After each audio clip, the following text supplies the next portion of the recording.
Welcome back to our YouTube channel Kautilya schooling scholars में आपका स्वागत है। मेरे सभी के सभी प्यारे बच्चे, जितने भी ऐसे बच्चे जो क्लास 10th की प्रिपरेशन कर रहे हैं, तो वो पढ़ने वाले हैं लिटरेचर, जिसमें आने वाली है आपकी एक इम्पॉर्टेंट बुक जिसे कहेंगे फर्स्ट फ्लाइट। फर्स्ट फ्लाइट का जो चैप्टर है वो ऑलरेडी मैं स्टार्ट कर चुका हूँ, आपको पता होना चाहिए। मैं इस स्टार्टिंग से 2 क्लासेस में दे चुका हूँ, जिसमें मैंने आपका first chapter a letter to God discuss करके रखा है, राइट माय डियर। और वो अभी भी कंटिन्यू है। आज मैं उस क्लास को करूँगा फिनिश, मतलब अ लेटर टू गॉड का आज होगा पोस्टमार्टम। G.L. फ्यूएंटेस सर ने जो यहाँ पर अ लेटर टू गॉड एक चैप्टर लिखा है, जिसमें बात हो रही है एक ऐसे फार्मर की जो बहुत ही ज़्यादा ग्रीडी है और बहुत ज़्यादा ऐसा बंदा है जिसके अंदर बहुत ज़्यादा फेथ होता है। माय डियर, आप 2 मिनट की एक बार समरी यहाँ पर सुन लीजिए, नहीं तो ये क्लास फिर आपको समझ में नहीं आएगी। मैं ऑलरेडी 2 क्लासेस करा चुका हूँ, तो उन दोनों क्लासेस की जो समरी है वो मैं 2 मिनट में सारी डिस्कस कर दूंगा। माय डियर, मैं आपको बता दूं, एक लेंचो नामक का एक एक फार्मर होता है जो एक वैली में रहता है, राइट, जहां से उसको सारी रिवर, पेड़ पौधे, खेत खलियान सब कुछ दिखाई देता है। अब खेत खलियान जो होते हैं, उसके फील्ड वगैरह खेत, उन सभी को अब नीड थी एक बारिश की, चाहे वो बारिश छोटी हो या फिर बहुत भारी बारिश हो, लेकिन बारिश की नीड थी। और ऐसा होता भी है सॉरी, जब आपके जो लैंचो जो फार्मर है, जो ऐसा सोचता है और ऐसा प्रिडिक्ट करता है कि अब बारिश होकर रहेगी, तो ऐसा होता भी है जब वो अपनी वाइफ से कहता है कि देखो अब बारिश होगी और हमारा खेत खलियान जो भी है बहुत अच्छी फसल होगी। तो ऐसा वो सारा डिस्कशन होता है अपनी वाइफ से, और थोड़ी देर में क्या होता है, जब वो डिनर करने जाते हैं तो बारिश होने लगती है और सारे सारे बहुत खुश होते हैं, बच्चे खेलने लगते हैं। उसकी जो वाइफ होती है वो खाना बनाने लगती है, जिसे वहां पर सुपर बोला गया है, राइट। तो सुपर को इंग्लिश में, हिंदी में मीनिंग में हम क्या कहते हैं यहाँ पर, खाने पीने की चीजों को तैयार करना या फिर बनाना, राइट, जो खाना पीना होता है उसको, राइट माय डियर। तो ऐसे बारिश होने लगती है, सारे खुश हो जाते हैं, लेकिन धीरे धीरे उनकी जो खुशियाँ होती हैं वो मातम में बदल जाती हैं, और क्या होता है कि हेल स्टॉर्म गिरने लगते हैं, ओले गिरने लगते हैं, और देखते देखते पूरी के पूरी वैली में, यहाँ तक कि उसके घर पर, उसके खेतों पर, उसके मैदानों में, हर जगह सॉल्ट की तरह, नमक की तरह एकदम सफेदी बीत जाती है, और उसकी की पूरी जो क्रॉप्स मतलब फसल होती है वो बर्बाद हो जाती है। ऐसा होने पर जो लैंचो होता है बहुत ही ज्यादा दुखी होता है, परेशान हो जाता है, और परेशान होने पर वो सोचता है कि क्यों ना मैं भगवान से मदद मांगू। जब भगवान में इतना हमारा फेथ है तो भगवान हमारी मदद करेंगे, क्योंकि वो सब कुछ ऐसा जो हम नहीं देख पाते वो सब कुछ देख रहे होते हैं। उनको यहाँ पर ऐसा डिसीजन लेना पड़ेगा और हमारे लिए मदद करनी पड़ेगी। इतना खतरनाक उसको फेथ था, किसको, लैंचो को। जब लैंचो को इतना फेथ था तो वो एक लेटर लिखता है भगवान के नाम पर, इसी को बोला गया है अ लेटर टू गॉड। जो रॉबर्ट फ्रॉस्ट सर हैं, राइट, उन्होंने तो अलग, लेकिन यहाँ G.L. फ्यूएंटेस ने इस लेटर को लिखा है, right my dear, letter to God.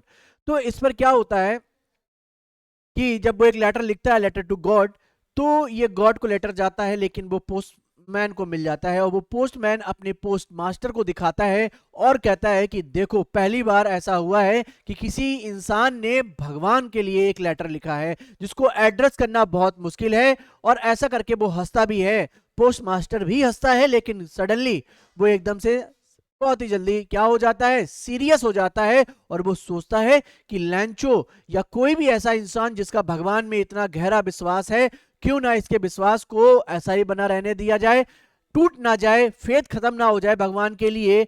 तो एक काम करते हैं सभी लोग मिलकर, अब हम क्या करेंगे, पैसे कलेक्ट करेंगे और इसको देंगे। लेकिन प्रॉब्लम सबसे बड़ी ये थी कि जो लैंचो नामक फार्मर था, लैंचो ने 100 पैसों की मांग की थी। लेकिन प्रॉब्लम ये है कि 100 पैसे बहुत पैसे होते हैं, मतलब बहुत बड़ी करेंसी होती है, बहुत बड़ा अमाउंट होता है। इसीलिए जितने भी पोस्ट ऑफिस में एम्प्लॉयज थे वो इतना नहीं कर पाए, और 70 ही कर पाए, 70 पैसों ही इकट्ठे कर पाए, 30 पैसे पैसों नहीं कर पाए। ऐसा करके बाद 70 पैसों को वो कलेक्ट करता है और एक एनवलप में डालकर उस पर लिखता है गॉड, एक सिग्नेचर साइन बना देता है गॉड, और सेंड कर देता है। अब यहां तक कहानी समझ में आ गई है। यहां से हम स्टार्ट करेंगे आगे अपने आने वाले कॉन्सेप्ट को, राइट माय डियर। इतना यहां तक देखो, पूरा मामला है यहाँ पर, पूरा आपको मैंने समझा दिया था, राइट। ये लैंचो है, बहुत खुश होता है जब बारिश होती है, लेकिन ओले गिरने लगते हैं और फिर वो क्या हो जाता है, दुखी हो जाता है। राइट। फिर यहाँ पर हम लोग यहाँ तक आ चुके थे, ये सारे मैंने आपको ओरली सारे करा दिए थे क्वेश्चंस, राइट। यहाँ पर वो दुखी होता है, माइंड में एक आता है, और लेटर टू गॉड यहाँ पर देखो वो भेजता है, राइट। यहाँ तक कहानी हो गई। ये देखो हंसता है पोस्टमैन पोस्ट मास्टर को, लेकिन पोस्ट मास्टर सोचता है और क्या करता है, पैसे इकट्ठे करता है, राइट। यहाँ पर सभी लोग देखो पैसे डिपॉजिट कर रहे हैं। ये क्वेश्चंस करा दिए थे। यहां से अब हमारी होगी कहानी स्टार्ट। मेरे प्यारे बच्चों मेरी बात समझने की कोशिश करना, ठीक है ना। यहां पर अब हम चैप्टर का करेंगे डी एंड, तो थोड़ा सा बेहतर और सारे के सारे क्वेश्चंस हम करने वाले हैं बच्चों, ठीक है ना। थोड़ा सा ध्यान रखिएगा, ठीक है। चलो ऐसा होता है कि जब पोस्ट मास्टर जो होता है, जो लैंचो होता है, उस पर लिखकर चला जाता है, तो वो नेक्स्ट डे आता है। क्या है लिखा है यहाँ पर, द फॉलोइंग संडे। क्या लिखा है बच्चे यहाँ पर, द फॉलोइंग संडे, मतलब आने वाले संडे को क्या होता है कि Lencho came a bit earlier than usual to ask if there was a letter from for him. जब वो अगले ही संडे को जब वो आता है और पूछता है पोस्ट ऑफिस में, थोड़ा जल्दी आ जाता है। क्या लिखा है, अ बिट अर्लियर, थोड़ा जल्दी आ जाता है और पूछता है पोस्टमैन से कि मेरे लिए कोई भी एक लेटर आया है। It was the postman himself who handed the letter to him. एक वो पोस्टमैन ही था जो स्वयं उसको लेटर देता है। while the postmaster experiencing the contentment of a man who has performed a good deed looked on from his office। और ये सब कुछ जब पोस्टमैन लेटर उठाकर लैंचो को दे रहा होता है, तो यहां पर देखिए ये पोस्टमास्टरमैन है जो लैंचो, ये है लैंचो को दे रहा होता है, तो ये पोस्टमास्टर ये पूरे के पूरे सिनेरियो को देख रहा होता है, दृश्य को देख रहा होता है, और उसको ऐसा एहसास हो रहा होता है, ऐसा लग रहा होता है कि उसने बहुत ही एक अच्छी डीड किया, गुड डीड किया है, कोई अच्छा और नेक काम किया है। उसको ऐसा लगता है, looked on from his office, जब वो अपने ऑफिस से वो ऐसा देख रहा होता है तो उसको लगता है कि वो बहुत अच्छा कर रहा है, क्योंकि उसने उस बंदे को जब लैंचो को इतना रुपए सब इकट्ठा करके 70 पैसोस दे दिए थे। तो यहां तक ये क्लियर हो गया, ठीक है। फिर वो कह रहा है बेटा, यहां पर कहानी यहां से स्टार्ट होती है। लैंचो showed not the slightest surprise on seeing the money. लेकिन प्रॉब्लम ये थी कि जो लैंचो है उसने शो नहीं किया, दिखावा नहीं किया कोई भी सरप्राइज का, राइट। किसी भी टाइप के सरप्राइज का शो नहीं किया ऑन सीइंग द मनी, पैसे को देखकर, मनी को देखकर। सच वॉज हिज कॉन्फिडेंस, उसका ऐसा कॉन्फिडेंस था कि भगवान उसको पैसे जरूर सेंड करेंगे, जरूर भेजेंगे। अगर उसने मदद मांगी है तो भगवान पैसे जरूर भेजेंगे। ये उसका इतना गहरा विश्वास था, डीप फेथ था, राइट। इसीलिए उसने किसी भी टाइप का सरप्राइज नहीं हुआ, अचंभित या किसी भी टाइप का आश्चर्यचकित नहीं हुआ। आश्चर्य तो उसको किसी भी टाइप का नहीं हुआ, right. But he became angry, और वो क्या हो गया, गुस्से में आ गया और क्रोधित हो गया। एंग्री का मतलब क्या होता है, गुस्से में जाना। When he counted the money, जैसे ही उसने पैसे काउंट किए वो गुस्सा हो गया, right. God could not have made a mistake, मतलब ये कि भगवान गलती नहीं कर सकते थे। Nor could he have denied लैंचो was he had requested, मतलब ये, और भगवान कभी गलती नहीं कर सकते, और जो भी हमने प्रार्थना की है, लैंचो ने जो भी प्रार्थना की थी, राइट, उसको भी वो डिनाई नहीं कर सकते, राइट, नकार नहीं सकते। उनको मदद करनी पड़ेगी, ऐसा लैंचो का विश्वास था कि जितना उसने पैसे मांगे थे, जितनी उसने रिक्वेस्ट की थी, उस रिक्वेस्ट के अकॉर्डिंग भगवान उसकी मदद करेंगे, ये उसका मानना था, राइट माय डियर। फिर यहां पर आती है कहानी थोड़ी सी आगे बढ़ती है slightly. Immediately Lencho went up to the window to ask for paper and ink. तुरंत के तुरंत, इमीडिएटली लैंचो वेंट अप, जाता है विंडो के पास में और पूछता है पेपर और इंक के लिए, पेपर और इंक के लिए पूछता है ऑन द पब्लिक राइटिंग। अच्छा, पब्लिक राइटिंग टेबल, मतलब पब्लिक राइटिंग टेबल उसे कहते हैं जो पब्लिकली हमारे लिए यूज करने के लिए, पब्लिक के यूज करने के लिए वो टेबल पड़ी होती है। आप कभी भी एडमिट कार्ड वगैरह लेकर एग्जाम सेंटर पर जब जाते हो तो कुछ वहां की फॉर्मेलिटीज होती हैं, लाइक पिक्चर आपको लगानी, फोटो आपको लगानी होती है अपने एडमिट कार्ड पर, तो आप ग्लू लगाकर लगाने के लिए आपको एक जगह चाहिए होती है जहां पर आप इस तरीके से लगा पाए। तो टेबल जो पड़ी होती है उसी को हम पब्लिक टेबल कहते हैं। राइट। तो on the public writing table he started to write, उसने लिखना स्टार्ट कर दिया with much wrinkling of his brow. Brow का मतलब जानते हैं, ये जो भौएं होती हैं ये, राइट। तो ये भौएं जो होती हैं ये रिंकलिंग हो गई, मतलब इस तरीके जो सिकुड़न सिकुड़न नहीं होती, ये देखो ये अगर मैं ऐसे करूं तो ये वाली सिकुड़न, राइट, ये हो जाती है caused by the efforts he had to make the express his idea. जो वो आइडिया उसमें लिख रहा था उसमें इतने ज्यादा एफर्ट लग रहे थे जिससे कि उसकी जो आईब्रोज थी बहुत ही ज्यादा सिकुड़न आ जा रही थी। मतलब ऐसे जैसे कभी कभी आपने देखा होगा लाइफ में, जब आप बहुत ही ज्यादा एफर्ट्स लगा कोई काम कर रहे होते हो सोच समझकर, तो उस समय आपकी जो आईब्रोज होती हैं वो क्या हो जाती हैं, ऐसे हो जाती हैं, राइट, इस तरीके से। तो वो हो गया, right. And when he finish, जैसे ही उसने अपना काम फिनिश किया लिखना, he went to window to buy a stamp, और वह गया विंडो पर और एक स्टाम्प, स्टाम्प लगाने के लिए होता है ना कहीं भेजने के लिए जब आप स्टाम्प लगाते हो, राइट, वो खरीदने के लिए गया, विच ही लिक्ड, और जब उसने वो खरीद ली तो उसके बाद लिक का मतलब क्या होता है, मतलब इस तरीके से थूक लगाकर उसको चिपकाने के लिए, right. And then affix to the envelope, और एनवलप पे उसने क्या कर दिया, अफिक्स कर दिया, चिपका दिया, right, with a blow of his feast. Feast का मतलब होता है मुट्ठी। इस तरीके से तेजी से, बहुत तेजी से ठोक कर और उसने स्टाम्प को क्या कर दिया, चिपका दिया। ये देखो, राइट, वो लिख रहा है यहां पर, ये पूरी कहानी चल रही है, ये लोग देख रहे हैं यहां पर, ठीक है। अब आइए, जैसे ही कहानी बच्चे यहां पर बढ़ती है तो थोड़ा सा कहानी में और ट्विस्ट आता है। The moment the letter fell into the mailbox the postmaster went to open it. जैसे ही पल में लेटर वो छोड़कर मेल बॉक्स में लैंचो जाता है, पोस्ट मास्टर जाता है और उसको मेल बॉक्स से निकालकर ओपन करता है, खोलता है, राइट। उसमें लिखा था, लैंचो ने क्या कहा, God of the money that ask for, पैसा, भगवान जो पैसा मैंने आपसे मांगा था, राइट, ओनली 70 पैसोज रीच्ड मी, ओनली 70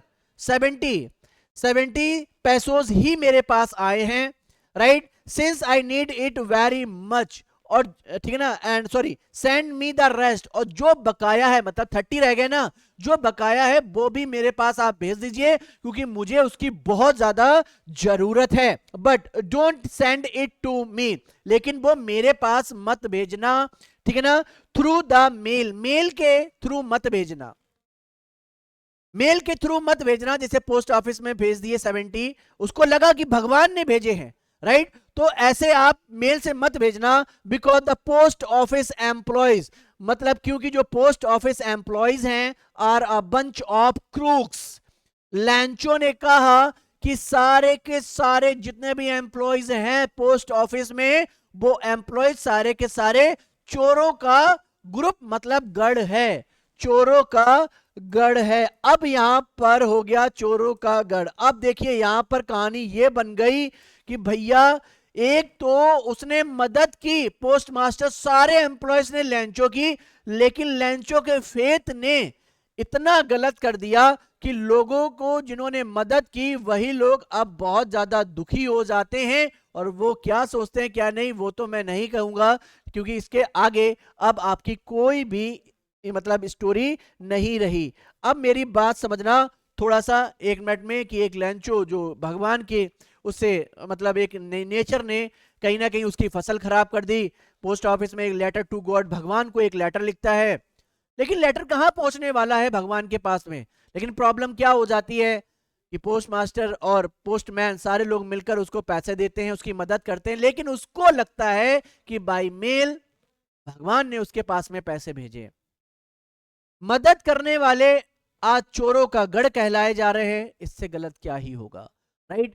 लेकिन लैंचो की तरफ एक तरफ देखा जाए कि लैंचो का जो फेथ था वो एकदम ऐसा फेथ, ब्लाइंड फेथ था, जिससे कि उसको लगा कि भगवान ने ही हमारी मदद की है।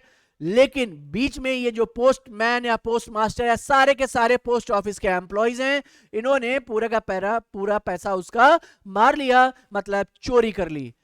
ये पूरी की पूरी कहानी थी। आओ चलते हैं ओरल कंप्रेहेंशन चेक पर, जो क्वेश्चंस हैं आपके। पहला क्वेश्चन कह रहा है, was Lencho surprise to find a letter for him with money in it. Lencho, क्या लैंचो सरप्राइज हुआ लेटर को पाने के बाद, जिस लेटर में उसके लिए कुछ पैसा पड़ा हुआ था? अब बताइए, क्या सरप्राइज हुआ? नहीं, उसमें कहा क्या क्या था कि कोई भी शो नहीं किया उसने, एकदम स्लाइटेस्ट किसी भी टाइप का सरप्राइज उसने नहीं शो किया। व्हाट मेड हिम एंग्री, और किस चीज ने उसे एंग्री कर दिया? ये क्वेश्चंस के आंसर हम अभी देखेंगे। पहला, अब आपको मैंने पूछा क्या लैंचो सरप्राइज हुआ? नहीं हुआ, नहीं हुआ। क्यों? क्योंकि लैंचो was not surprise at all. The text states that he showed not the slightest surprise upon seeing the money because he had complete confidence that God would answer his request. मतलब ये कि उसको कंप्लीटली फेथ था, confidence था कि भगवान उसकी मदद करेंगे। ये लेंचो का फेथ था, कॉन्फिडेंस था, इसलिए वो किसी भी टाइप का उसने सरप्राइज नहीं शो किया, एकदम वो कॉन्फिडेंट था, इसलिए वो नहीं हुआ। तो आप नो लिखेंगे, राइट। एंड द नेक्स्ट आपके पास में रहेगा बच्चे, व्हाट मेड हिम एंग्री, क्या किस चीज ने उसे एंग्री कर दिया, क्रोधित कर दिया, गुस्से में ला दिया? तो आप क्या कहेंगे? लैंचो। लैंचो बिकेम एंग्री, क्रोधित हो गया, when he counted the money, जैसे ही उसने पैसे काउंट किए, ही बिलीव दैट, उसका विश्वास था कि God could not have made a mistake, गलती नहीं कर सकते गॉड किसी भी टाइप की पैसे भेजने में, और ना he could he have denied his request, और ना ही उसकी रिक्वेस्ट जो प्रार्थना उसने की थी वो नहीं कर सकते deny, right, because the amount was less than what he had asked for, जो उसने पैसा मांगा था उसकी अपेक्षा उसको कम पैसे मिले थे। He suspected the post office employees of stealing the rest, उसको ये लगा कि कहीं ना कहीं जितने भी एम्प्लॉयज हैं पोस्ट ऑफिस के, उन्होंने उनका पैसा चुरा लिया, बचा हुआ पैसा मार लिया, 30 पैसों उसको, राइट। चलिए नेक्स्ट बच्चे, यहां पर और भी क्वेश्चंस हैं, मैं सारे क्वेश्चंस कराऊंगा, don't worry. What does Lancho have complete faith in? Which state sentence in the story tell you this? ये भी पहला question. And the second question, why does the postmaster send money to Lancho? Why does he sign the letter God? Second question. Third question, did Lancho try to find out who had sent the money to him? Why not? ये सारे questions मैं करूंगा, एक एक करके कर लेते हैं, आओ। सारे मैंने क्या कहा, प्रैक्टिस सारे क्वेश्चंस की कराऊंगा, बिल्कुल परेशान मत होइए। पहला क्वेश्चन मेरे बच्चे कह रहा है कि who does लैंचो have complete faith in, मतलब ये है कि लैंचो को किसमें फेथ था कंप्लीटली, पूर्णतया, संपूर्णतया, कंप्लीटली फेथ किसमें था, वो पर्सन बताना है। Which sentence in this story tell you this, right, मतलब कौन सा सेंटेंस इस स्टोरी का जो तुम्हें ये बताता है। तो लैंचो has complete faith in God, ये तो पता ही हो गया। और वो पढ़िए, all through the night लैंचो thought only for his one hope, the help of God. First para आपको बताता है कि जब ये सब कुछ उसकी फसल बर्बाद हो जाती है हेल स्टॉर्म से, तो पूरी की पूरी नाइट सोचते हुए बस वो एक ही ख्याल आता है कि भगवान से सिर्फ एक ही आशा है कि भगवान उसकी मदद करेंगे। ये था फेथ किसका? लैंचो का, ठीक है। चलो next question, why does the post master send money? अच्छा ये बताइए, पोस्ट मास्टर ने पैसा क्यों सेंड किया लैंचो को? Why does he sign the letter के एनवेलप पे लिखा उसने गॉड? अब आप बताइए। तो पोस्ट मास्टर सेंड, अब आपको पता ही है कि फेथ था पूरा का पूरा, उसको लगा कि यार इतना एक लैंचो जो इतना गरीब है, परेशान है, और इसको भगवान में विश्वास है, फेथ है, तो इसका फेथ खराब नहीं होना चाहिए, टूटना नहीं चाहिए, भगवान से विश्वास का जो नाता है, रिश्ता है, वो टूटना नहीं चाहिए, कल कोई भगवान को मानेगा नहीं तो इसकी मदद की जाए। यही सारा सेंटेंस में लिखा हुआ है, आराम से पढ़ लीजिएगा, राइट, ठीक है। नेक्स्ट आइए, थर्ड, नेक्स्ट आर, ठीक है ना, एक मिनट, सेकंड हो गया, थर्ड में आई है। Are there were like Lencho in the real world, ठीक है ना, व्हाट काइंड। अब आपको ये बताना है, ये जो वर्ड है ना बेटा, greedy, naive, stupid, ungrateful, selfish, comical and unquestioning, ये सारे के सारे वर्ड मिलाकर आपको इनके आंसर देने हैं। क्या आंसर करना है? Are there people like Lencho in the real world, क्या वास्तविक जीवन में क्या इस लैंचो जैसे लोग आज भी हैं या नहीं, वो आपको बताना है. What kind of person would you say he is, right? And you may select appropriate word. आपको ये वर्ड सारे सेलेक्ट करने हैं एंड देन आपको बताना है एक स्टोरी और उसमें इसके आंसर देने. तो मैंने आंसर बना रखा है आपके लिए, डोंट वरी, ठीक है ना. तो पहले वर्ड का मीनिंग समझिए, वर्ड क्या है वो समझिए. ग्रीडी क्या होता है बेटा? ग्रीडी का मीन्स होता है लालची. लालची का मतलब होता है एक ऐसा पर्सन जिसे कोई भी चीज बहुत भयंकर तरीके से चाहिए, एकदम उसके अंदर लालच आ चुका है कि ऐसा होगा तो होना चाहिए, चाहिए तो चाहिए वाला मैटर, राइट. नेप का मतलब होता है बेटा भोला भाला. भोला भाला का मतलब हो गया जो ऐसा बंदा जो बहुत सारी चीजों को नहीं समझता, जो डायरेक्ट बात करता है, घुमाई फिराई बातें, पॉलिटिक्स के लिए कोई उसके पास जगह नहीं है, एकदम भोला भाला सा, राइट. स्टूपिड का मतलब मूर्ख होता है, राइट. अनग्रेटफुल का मतलब जो एहसान नहीं मानता, जो एहसान नहीं मानता उसे हम लोग कहते हैं अनग्रेटफुल. शेल्फिश का मतलब बेटा स्वार्थी होता है, जो सिर्फ अपने बारे में सोचता है. कॉमिकल का मतलब होता है हास्यप्रद. हास्यप्रद का मतलब जो हंसाने के लिए हो, किसके लिए हो? हंसाने लायक हो, उसे हम लोग कहेंगे कॉमिकल. अनक्वेश्चनिंग का मतलब जिस पर कोई क्वेश्चन ना उठाया जाए, ना क्वेश्चन करने लायक हो, वो अनक्वेश्चनिंग हो जाएगा, राइट. अब क्वेश्चन देख लेते हैं, डोंट वरी. आंसर आ गया ये कि आपको पता है, yes there are people like Lencho in the real world. वास्तविक जीवन में लैंचो जैसे बहुत सारे लोग हैं, right. Some people have blind and unquestioning faith, ठीक, जस्ट लाइक लैंचो. लैंचो की तरह कुछ लोग हैं जो एकदम अंधा और कभी सवाल ना किया जाने वाला विश्वास भगवान में रखते हैं. फिर यहां पर बात आती है कि Lencho can be described as naive. Lencho को डिस्क्राइब किया गया कैसा? नेव मतलब भोला वाला, कभी क्वेश्चन ना करने वाला, प्रश्न ना करने वाला.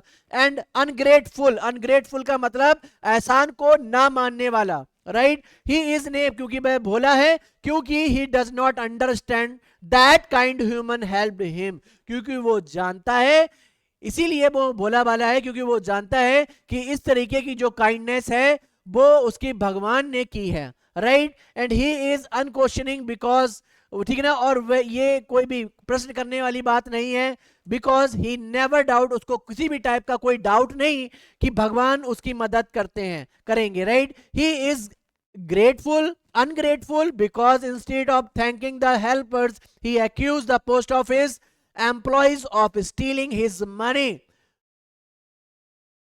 जिन लोगों ने उसकी मदद की थी उनको थैंक बोलने के बजाय उसने उन लोगों को जिम्मेदार ठहराया, पैसा चोरी करने का एक्यूज, आरोप लगा दिया. एक्यूज का मतलब क्या होता है बच्चे? आरोप और लगा दिया कि पैसा चोरी का कि लोगों ने, जबकि उनको हेल्प करने वालों को थैंक बोलना चाहिए था. In a way his behaviour is also comical, और इन अ वे मतलब ये कि अब उसका जो बिहेवियर है सच में कैसा है? हास्यप्रद है, हंसने लायक है, ठीक है ना. बिकॉज क्योंकि हिज स्ट्रॉन्ग फेथ, उसका इतना जबरदस्त जो फेथ है, leads to an ironic and amusing situation, एकदम मजेदार और हंसाने वाली सिचुएशन को उसने बना दिया, ठीक है ना. And the next important, there are two kinds of conflict in the story. दो तरीके के कॉन्फ्लिक्ट हैं, झगड़े जिसे कहा जाएगा, ठीक है ना. दो तरीके के कॉन्फ्लिक्ट हैं स्टोरी में. पहला कह रहा है कि बिटवीन ह्यूमन एंड नेचर, पहला ह्यूमन एंड नेचर मतलब इंसानों के बीच में और प्रकृति के बीच में, एंड बिटवीन ह्यूमन दैमसेल्फ, और दूसरा ह्यूमन का ह्यूमन से. पहला ह्यूमन प्रकृति के बीच में कॉन्फ्लिक्ट है, दूसरा ह्यूमन से कॉन्फ्लिक्ट पैदा कर रहा है. How are this conflict illustrated? आप कैसे प्रदर्शित करोगे इन कॉन्फ्लिक्ट्स को, कैसे शो करोगे, वो आपको बताना होगा, right my dear. And the next आपको मैं आंसर बता दे रहा हूं, conflict between humans and nature. आप अच्छे से कर लेना यहां पर. एंड सेकंड आपका बच्चे हो जाएगा, ठीक है ना, सेकंड आपका हो जाएगा यहां पर conflict between human and humans. ये मैंने दोनों कर लिए हैं, हट गया हूं, स्क्रीनशॉट ले लेना, आप आराम से पढ़ लेना, दोनों बता दिए हैं मैंने, नो इश्यू किसी भी टाइप का नहीं, ठीक है ना. तो इस तरीके के मैंने आपका कर दिया चैप्टर कंप्लीट. यहां पर अगर कोई और भी एक्सरसाइजेज होंगी वो भी मैं करा दूंगा. पूरा चैप्टर कंप्लीट करा दिया है. आपको यहाँ क्वेश्चंस भी करा दिए हैं। अब मैं कुछ और इंपॉर्टेंट अगर क्वेश्चंस हैं इसमें वो भी कराऊंगा माय डियर, राइट। तो इस तरीके का रहा आपका chapter a letter to God. कैसा लगा आपको चैप्टर मुझसे पढ़कर? अगर आपने मेरी 2 क्लासेस नहीं देखी हैं अ लेटर टू गॉड की, वो आप देख लीजिए, देन आप इस क्लास को देखना और आपको तब मजा आएगा मेरे साथ में चैप्टर्स को रीड करने में। तो थैंक यू वेरी मच, आपका प्यार और सपोर्ट इसी तरीके से मिलता रहेगा और हम सारे लोग इसी तरीके से स्टडी करते रहेंगे। Thank you very much, love you, take care, अपना ख्याल रखें, अपने सपनों को ऊंचाइयां दीजिए माय डियर, और रात दिन एक करके पढ़िए मेरे छोटे छोटे प्यारे बच्चों। Love you, take care, bye bye.